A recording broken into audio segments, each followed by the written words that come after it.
দেখো দেখো দেখো কত সহজে কত ঝটপট চুলে বুটক্স করে নিয়েছি আজ। তো যদি তোমরাও আমার মতো এরকম বুটক্স করতে চাও তো অবশ্যই আমার চ্যানেলটা সাবস্ক্রাইব করে পাশে থাকা বেল আইকনটি অল করে দেবে, আর লাইক আর কমেন্টও করে দেবে। অনেকদিন পর আমি চলে এসেছি আবার একটা নতুন ভিডিও নিয়ে। আজকে আমি আমার চুলে একটা স্পা করব। তো এটা নতুন একটা স্পা আমি শিখেছি, ইউটিউব থেকেই শিখেছি।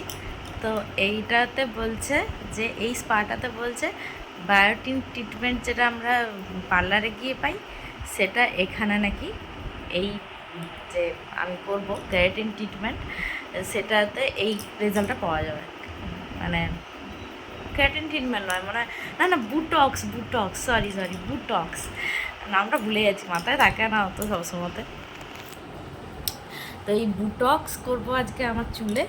তো সবাই করাচ্ছে এখন, বড় বড় নায়িকা সেলিব্রিটি তারা সবাই করাচ্ছে।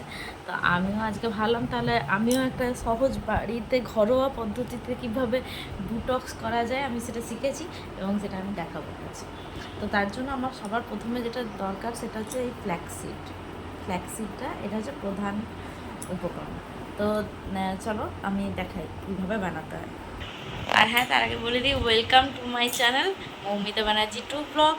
তো চলো শুরু করা যাক আজকের ভিডিও, এবং ভালো লাগলে অবশ্যই লাইক কমেন্ট আর শেয়ার করতে একদম ভুলবে না, আর সাবস্ক্রাইব অবশ্যই করে দেবে, এটা প্রত্যেকবার বলি। তো প্রথমেই বললাম কি যে ফ্ল্যাক্সিড দরকার এটার জন্য আমার। তো ফ্ল্যাক্সিড আমি এখানে 2 চামচের মতো দিয়ে দিলাম।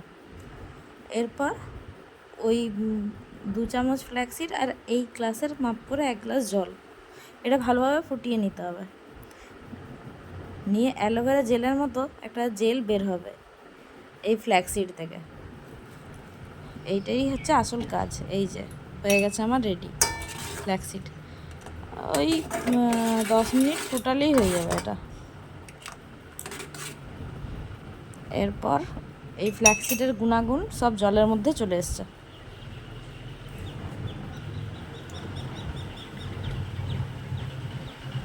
পার্লারে গিয়ে বেশি বেশি টাকা খরচ করে করার কি দরকার, বুটক্স যদি ঘরেই আমরা করতে পারি। আর এটা প্রাকৃতিক উপায়ে হচ্ছে। এই যে জেলটা বের করে নিয়েছি আমি। এরপর একটা ব্লেন্ডারের জারের মধ্যে ওই জেলটা আর কলা আর দুধ মিশিয়ে নিয়েছি। এরপরে এটা তৈরি হয়েছে, এই পেস্টটা তৈরি হয়েছে, একটা পাতলা ঠিক মানে পেস্ট একটা তৈরি হয়েছে। এখানে সবগুলোই কিন্তু খুব মানে চুলের পক্ষে খুবই ভালো। কলা কিন্তু আমাদের চুলের পক্ষে কিন্তু খুব ভালো স্মুথনিংয়ের কাজ করে। এর জন্য দেখবে এখন ব্যানানা শ্যাম্পুও খুব বেরিয়েছে বাজারে। এরপর মধু দিয়ে দিলাম। এতে চাইলে লেবুর রসও দেওয়া যেতে পারে, আমি কিন্তু এখানে লেবুর রস ব্যবহার করিনি। এরপর পুরো মাথায় আমি অ্যাপ্লাই করে নিয়েছি। দেখো এটা আমি মুখেও অ্যাপ্লাই করেছি, ওটা কিন্তু মুখেও অ্যাপ্লাই করা যাবে। এরপর রেজাল্টটা দেখে নাও ধোয়ার পর কত শাইন দিচ্ছে চুলটাতে। আর এটা সপ্তাহে 1 দিন করে করা যেতেই পারে। বাই।